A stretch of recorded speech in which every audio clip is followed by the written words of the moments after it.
What's going on, people? Welcome to Man Knows Football. You're back here with Guni and the legend himself, Younes Talks Football. How you doing, my bro? I'm good, man. I'm good. How are you? Yeah, man, not too bad actually. It's sort of a reality check situation that I'm sort of facing. We mentioned this off air, and I thought we'd give you a few minutes to discuss before we get into the Real Madrid game, since we get so many questions on the topic of the takeover. But before we do that, make sure when you jump in, smash up that like button, subscribe if you are new as well. Obviously, we're on the road to 10k, so we need your help doing that. Um, but yeah, Eunice, obviously you're part of the protest with Matisse and quite a few of the other Chelsea YouTubers. Before I get into anything, I want to say big respect to you for that. And I'm definitely going to thank you on my behalf for being one of the brave faces to actually stand there and make a stand against, the Ricketts family. So big up every single one of you that done it. You sent me some footage on it. There's going to be a pre-record coming out soon because obviously I want to make sure the people see the amount of effort that you lot put into it that was actually there doing the groundwork. Do you know what I mean? So that's going to be coming out either today or tomorrow, depending on my timing. But yeah, I've come to accept the fact that the Ricketts look like favourites to get in this club. 100%, man. And you know what? Like, credit to first and foremost, I have to say credit to Matisse, because in terms of setting up the protest and all of that, it was a case of waiting for actual supporter groups to do something. They chose not to. Matisse was like, okay, I'll try and do something. And believe me when I say Matisse is his own man. Like, he hasn't got a flipping team around him. So the fact that all of us managed to pull together pretty last minute and try and do something, just do something. Our minds are at peace. Now, here's the thing. If it comes to it, which it's looking like it's going to come to, especially with all the signs that we're seeing, the Ricketts come in. Right? Because you have to give the benefit of the doubt to an extent. If they come in and they actually do things correctly, happy days. We all win. If they don't, for the reasons that a lot of us are highlighting in advance, well, that's what the protest was meant to be for. So yeah, was there enough noise? In terms of coverage, yes. In terms of showing up on the day, I'd admit no. So people, in terms of going to games, the match-going fans, the ones that are able to attend, they've made their feelings clear. Some are on the fence. Some want to just see what happens. We'll see what happens. But for us that try to do something, win or lose, whichever way it goes, our minds are at peace. And absolutely. And Matisse tweeted something, and I had to agree with him. He said, he's at a point where like he's at an acceptance stage where if the Ricketts take it, he accepts that fact, but he knows he can sleep at night, same way you can, because you've done everything that you could to prevent this from happening. So fair play to you guys. But right now, the way it's looking with this, I don't know who this new guy is who's just come in on their consortium. He's worth like over 26-27 billion Dan dollars or Gilbert. whatever. Yeah. Right. And Rock Entertainment Group. Yeah. And then now you're hearing news about how the board is impressed on how the Cubs redone their stadium, and that's a big plus for them and all this and all that. So we're just gonna have to see. But for me, it looks like they've jumped way ahead in the pecking order of Todd Bowley's consortium, which is the one that obviously I would have loved to see and yourself would have loved to see. But we've got to see over the next coming weeks, man. I'd be very surprised if it wasn't the Ricketts, because it's like we were saying, the underlying message to every single one of the videos that we did was, gotta remember, money will always be king to these people. Whoever's got the most will be the winner. It's as simple as that. That's just how the world works. Yeah, that's just and how. Now with as you just mentioned, the backing that they seem to be getting, you can't compete, bro. You just can't compete now. Like there's just another one, and then another one, and then another one, and you're looking in terms of like the Ricketts, billionaires in their own aspects. Ken Griffin, multi-billionaire backing. Now Dan Griffin, Rock Entertainment Group, franchise players, multi-billionaire, bruv. Like at that point, Todd Bowley and the rest will have to just try and do their best to see if they can get more backing. But this is what I've been afraid of. From the get-go, I never wanted too many people in one group coming to take over the club. And this is exactly what we're going to get one way or the other now. Because if Todd Bowley and them lot don't step up and get more backing, they can't compete. Yeah. So now, regardless of who we go with, it's going to be a case of we're going to have like 8, 9, 10 people who run this club. I didn't want that in the first place, but it looks like we're resorted to it. No, absolutely. But it looks, and that's the only option that it looks like we're going to have, regardless of who comes in. Because the Rickets have made it that way, certainly. So it is what it is. But big up Beckers in 1985. Thank you very much for the super chat. The Rickets were decided when the Rain Group were selected to manage the sell, in my opinion. They will sell players and replace with cheap players. It's just a case of we have to wait and see. It's a huge, we're walking into the huge unknown, which we would have been with Todd Bowley and them. So it's a matter of just buckle up your seatbelts and just, we're gonna be here for the long haul either way, whoever takes over. That's how I'm seeing it. Big up T-Boy TV, you get me? He was on the calling, on the interactive calling, Luton fan as well. And they're absolutely flying in the championship. They might even make the playoffs, he was telling me, but definitely gonna have him on the channel at some stage so we can discuss. I want to talk some championship football on here, because that's also football too, get me, not just Premier. Good football as well, man. So definitely that's something I want to explore. But we are here for a prestige competition, though, one that we are currently champions of, may I add. Chelsea championship playoffs. No, I'm kidding. No disrespect. Chelsea versus Real Madrid. And I did discuss it with Carefree Lewis yesterday. I gave my thoughts a bit, but I thought, you know what? I've got to have Younes on. I've got to have Younes' thoughts on tomorrow's game. Particularly after the disaster that happened this weekend. How do you feel going into this game tomorrow? Bro, it's put a spanner in the works, man. Because prior to that game, I was like, yeah, Real Madrid, you know what? Yeah, we're going to plow through them again. We've got this. We've got this. It's going to be fine. After that Brentford game, I'm like, I don't know what Chelsea's going to show up. Realistically, look, I expect Chelsea on the day. So tomorrow, I think the occasion, under the lights, the bridge, Champions League night, it's always a different feeling. And we saw that against Lille. Prior to that, we were performing poorly in the Premier League, but stepped up in the Champions League. I think it's going to be the same situation. But Real Madrid are coming for blood. And they know, like, they want to avenge what happened last season. They want to make sure they don't make the same mistakes.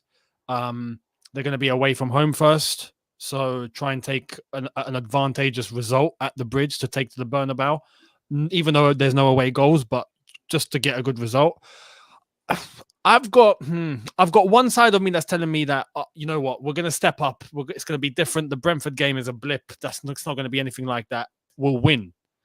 And I've got another side of me that's thinking, if we even think of playing like we did against Brentford, we're going to get annihilated. So I don't know what to expect now, man. I really don't. But I hope it's the former. I hope we go out and we play like we did last season. Fingers crossed. Here's what gives me confidence, because look, I'm just going to start with the historical factor. We've been here before. We've had horrific results directly after internationals. You know, famous one, well, 5-2 slapping by West Brom. It was exactly a year ago. Yeah, we were sick to our stomachs after we saw that, but then we went away to Porto, done the business, and the rest is history. You get me? So, and similar happened, I believe under Frank Lampard as well. Was it West Brom again where we came up from 3-0 down? Bloody West Brom. Yeah, I think it was. I don't know. You know, was it West Brom? It was. I can't remember, but I know. I think it was. You know, it might away from home. No, it was at the bridge, bro. It was definitely at the bridge. I think it was. That was under Lampard. You might be right. Season before Tuchel. You might be right. Yeah, I'm pretty sure that was the game. But it just goes back to what I'm saying. We've got that track record after internationals. Now, another thing that I'm going to point to, now this is from the tactical perspective. The glaringly obvious thing was let's have it right. Tuchel got it wrong.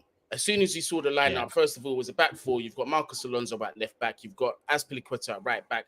And then on that left winger side, you've got Timo Werner. And then on that left side of the midfield was N'Golo Kante, who had an absolute stinker, in my opinion. So that left side was completely just void, bro.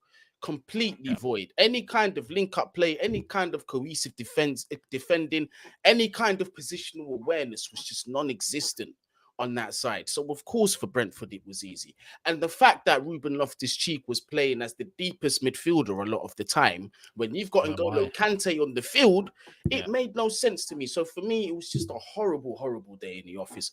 Not the only player, really, that I felt played well was Kai Havertz. Outside of that, I felt everybody had the stinker, but it was more to the mercy of the tactics that were deployed in the first place.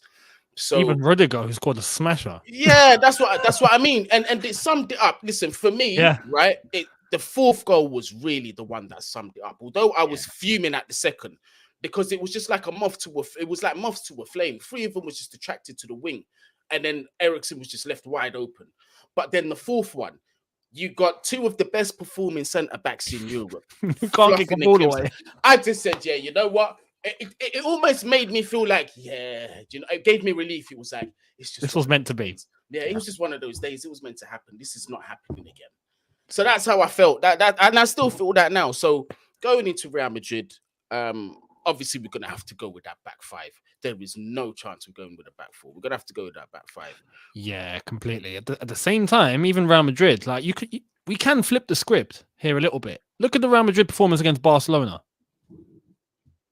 That was poor, beyond poor. I'd say worse than us against Brentford to an extent, just because that was really bad. But it was. But I'll say this though, in Ancelotti's defense, it was almost a similar situation to us, where like his hands were tied. His selection in terms of players, he didn't really have much in their available position, so he had to kind of do a makeshifting. But it doesn't go to say like during the game he was late to make in-game changes. Some of the changes he did end up making was just bizarre, and you get me. It was similar to what Tuchel did, but. Go on, Younes. And the midfield that they played against Barca is pretty much, I think, the midfield we're going to be seeing against us. So I mean, hopefully that's where we control the game from. But yeah, you never know. And the one positive from that game that I look at is the fact that they just couldn't deal with moving the ball quickly. Or if you're able to move the ball fast around them, you'll get through. So that's the one hope that I'm relying on tomorrow. Obviously, with the back five, we go back to what we know. Reece James back. That's key. Absolutely huge. Key. Yeah, huge. A midfield that doesn't have Loftus-Cheek as the deep lying midfielder. So you look at that and you think, okay, there are going to be pieces that we bring back together that will bring us back to our strongest and our fastest. So that's what I'm hoping for. And if we do that, I think we'll beat Real Madrid. But we got to perform. I ain't gonna lie to you. Like, I mean, nobody ever wants egg in their face, but I feel confident, man. I mean, look, my only undecisive position in this whole lineup is that midfield pivot, because it's whether you go with Jorginho and Kante, Kovacic and Kante, Jorginho and Kovacic.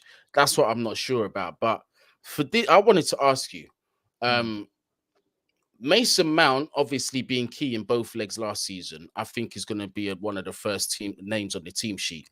So obviously that tactically does something for us in the midfield, because we saw how well he dropped back to make it a midfield free.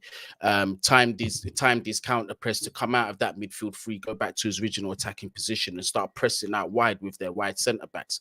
Because it was Eder Militao and I think it was Nacho in that game. They was actually quite wide, and Mason Mount was pressing on the side every time Militao got the ball, because they tried to play out from the back. Because if you remember, they had Hazard and Benzema up front, so they're not going to try the long balls with the man them back there. So they kept trying to play out from the back. I think a similar situation is going to happen here. But what I wanted to say is that I feel Jorginho. I want him to start this game, because for that reason, is our midfield pivot too would be a midfield free, because Mason Mount dropping in and out of there. It's just who partners him. Do you go with Kante or do you go with Kovacic?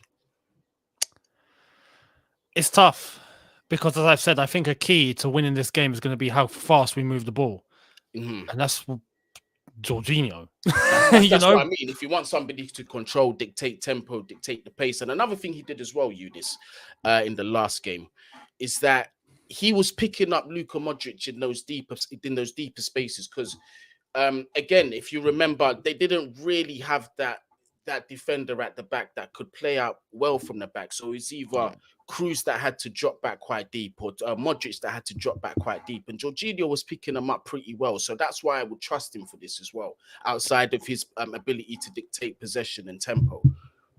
There is that. At the same time, though, like Kante, I feel like with Kante in a game like this, he has to play. Can't leave him, can you? But at the same time, I think Kovacic suits this game too, man. Especially if you're looking in terms of someone that's going to have that power to be able to drive through and get on a burst that Madrid might not be able to keep up with, especially considering their age, the age of their players, especially in midfield. They're not the youngest. So if you have someone like a Kovacic that's able to just dribble, go through 2 or 3 straight away to open up some space, yeah, that helps so much. So it's tough, man. It's tough. They all have a case as to why they need to play against Real Madrid tomorrow. 100%. But then on the flip side of that as well, I can't remember Real Madrid having a lot of possession in at Stamford Bridge. I believe it was I think it was like 70%, 60. I'm gonna put the stats up for that. Although we did play the second leg at the Bridge, didn't we? And an away goal was away goals were a thing. So it was 1-1. But I say that to say this, Younes, is that if they're gonna come with the same tactic and try and hold possession again, which we were fine with in that leg, we still dominate. We were cool with that. Yeah. Is now you've got the dilemma of, if we do hit them on the counter, Kante can still drive forward very well, as can Kovacic. Yeah. So now, like, for me, it's just like, I don't want to leave Kante out, because you saw his ridiculous streak in the Champions League last season. What was it, like 4 man of the matches in a row? Or something like that, something ridiculous. Yeah, it was. Yeah, he ended up getting midfielder of the year, I think, isn't it? And then you've got Kovacic, who, in my opinion, like, when you base it on this season, has had the best midfield performances, big time, out of everyone. So we're kind of, or do you play them both and not play Jorginho, which I don't think we should do.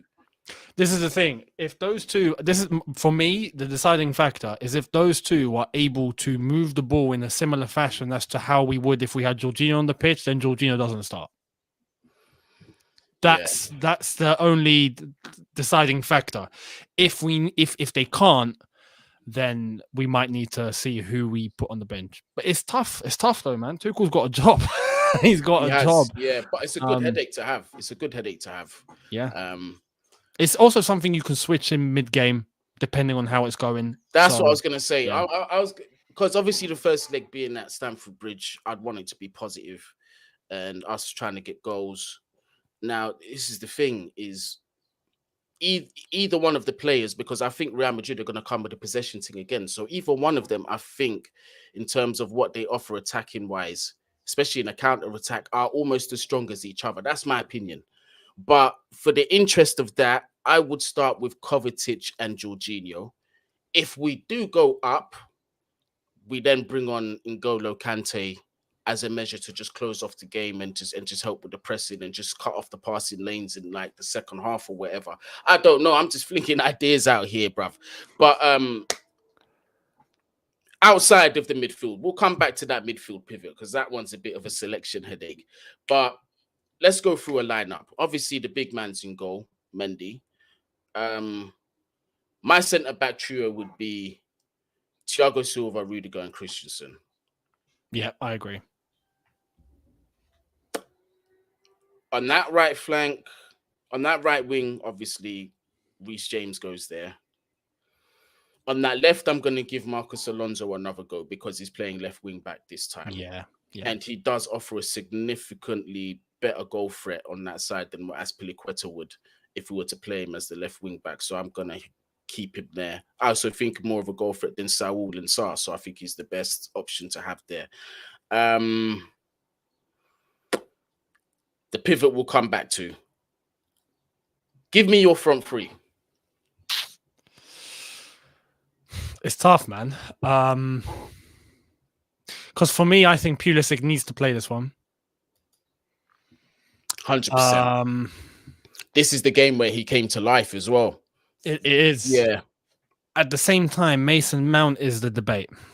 Because I can see why he needs to be on this pitch, but does he deserve to be on this pitch? Probably not. It's like he has to be there. He has to because of his attributes. Tactical reason, yeah. He's going to be a massive factor in this. Because let's be honest, he's not been playing great. He's not.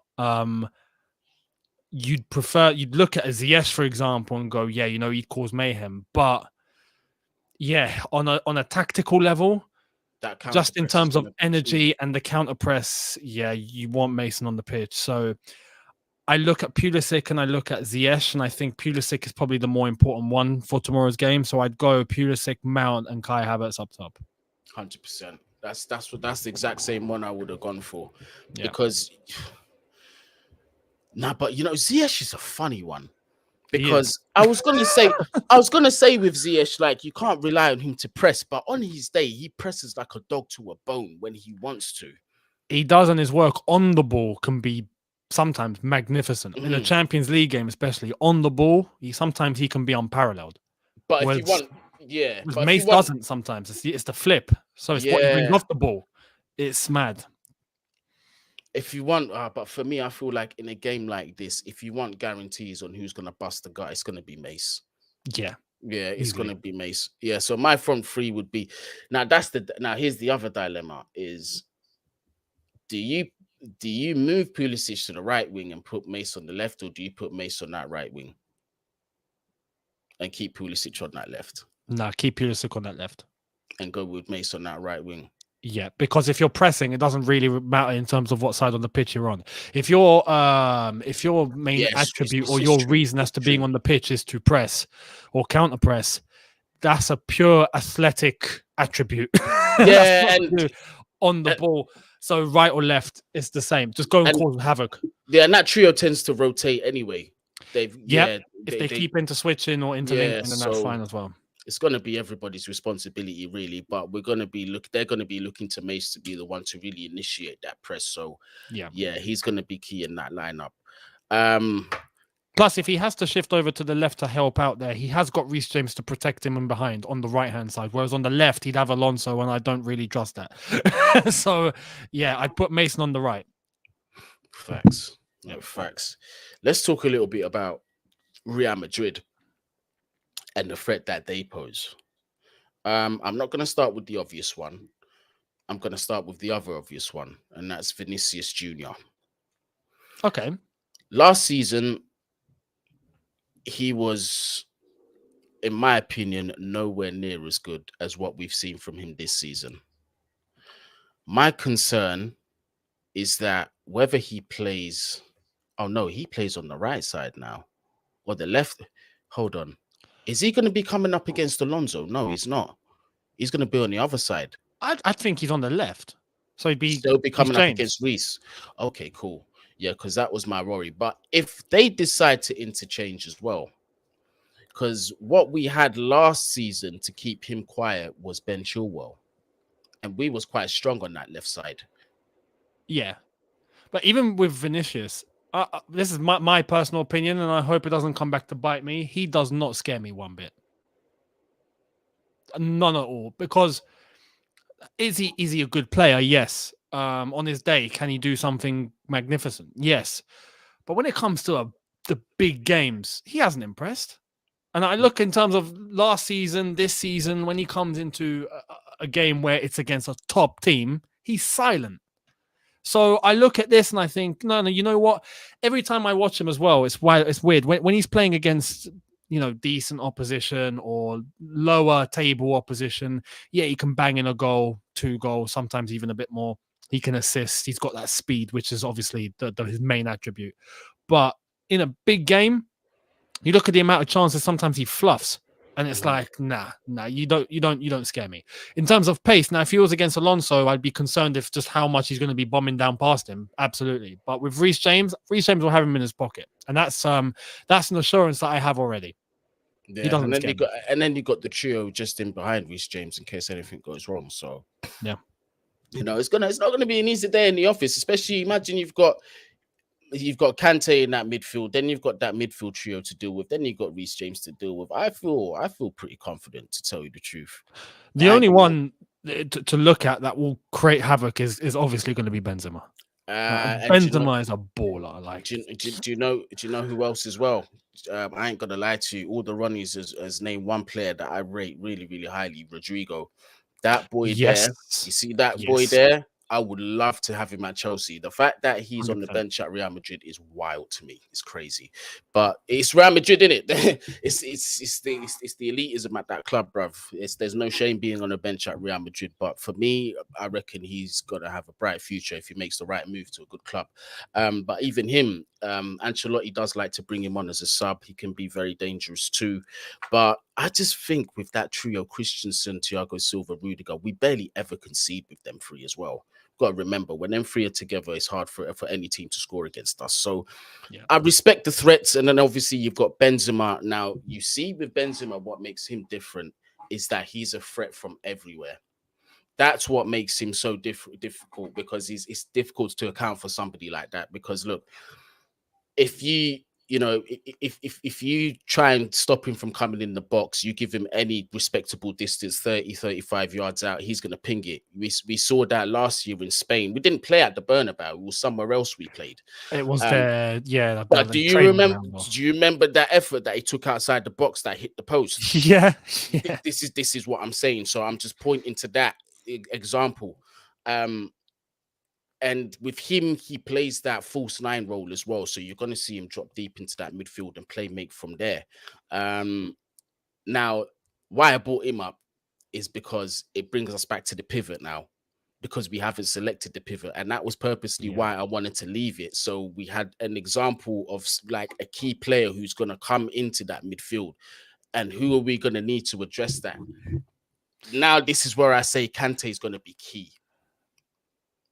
I agree. I don't think you can leave him out. You can't leave Kante on the bench, man. No, you can't. You can't. If anything, and Jorginho has to be on the pitch, it's going to be Jorginho Kante, I feel. And if not, then I reckon it'll be Kante Kovacic. I think so too. And I'll be honest with you. I feel Kante Kovacic is our strongest pivot at Chelsea. But that's not disrespecting Jorginho, because what he does, the skill set that he brings, is also very, very valuable to the team. Again, it's like we were saying earlier, if you need a midfielder that's going to dictate tempo and really read the game and guide the younger players around him, that's your man, 100%.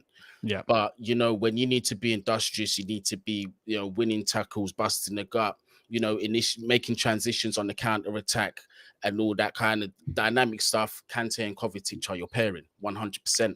And I feel that will be key against Real Madrid, because I feel like a lot of people are leaning towards this is the reason as to why we won, but I think it's a bit of a lazy reasoning. But it's part of the reasoning that Ancelotti does go with his old guard. So the Valverdes, the Camavingas and that, they're still on the bench. They're still not trusted to start over Luka Modric and Toni Kroos. So in terms of the legs and the youthfulness, we've definitely got that over them. And we saw that over the two legs.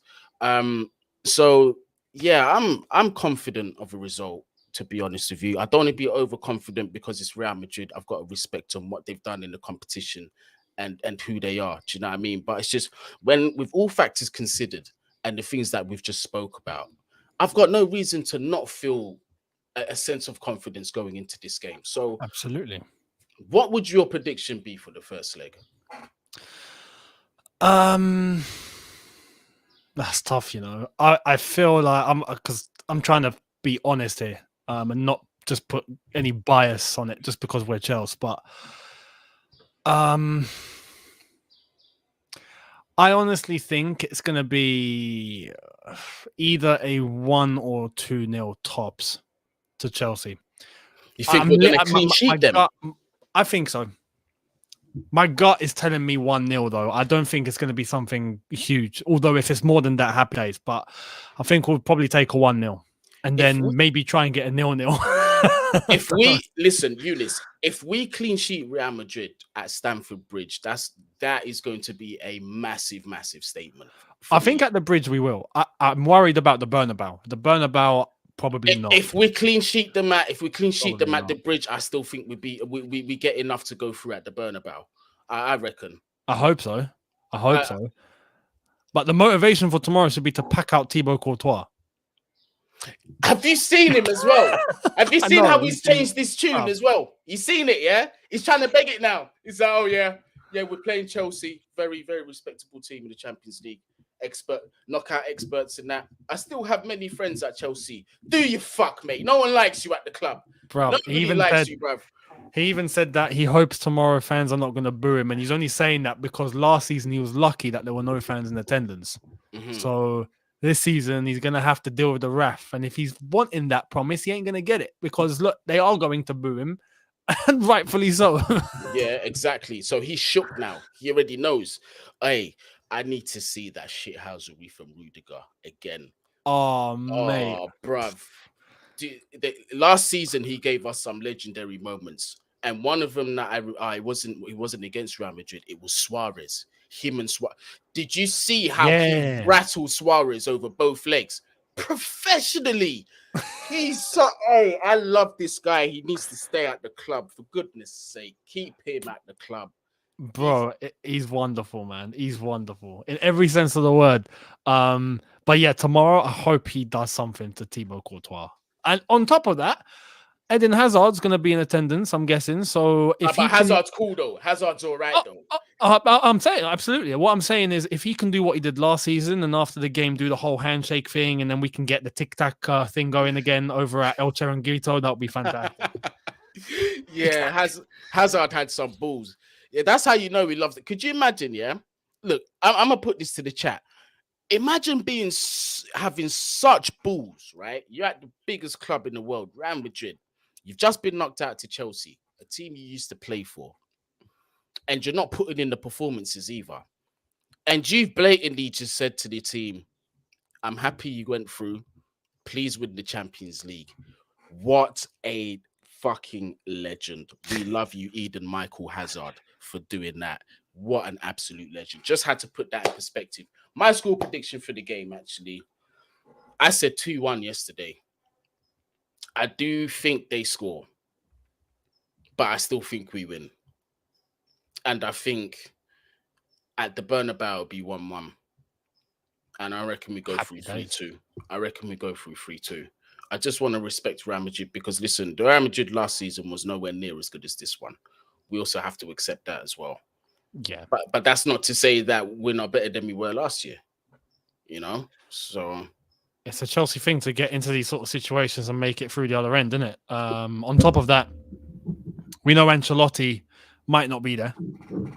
He's not traveling today. He's not well, he might travel tomorrow if he tests negative, but that's only if he does. And if he does, then obviously he'll get on a plane, he'll make it to London and he'll be there. But that's very, very last minute. So we'll see what happens. If Carlo's not there, that's a big... Well, they might set up the same, but in-game management, that's where Thomas Tuchel will have the advantage. 100%. Just wanted to answer Marva. I highly doubt we're going to go the three-man midfield for the reason that we stated why Mason Mount has to be part of that attacking trio, because he's just going to drop in and form the midfield three.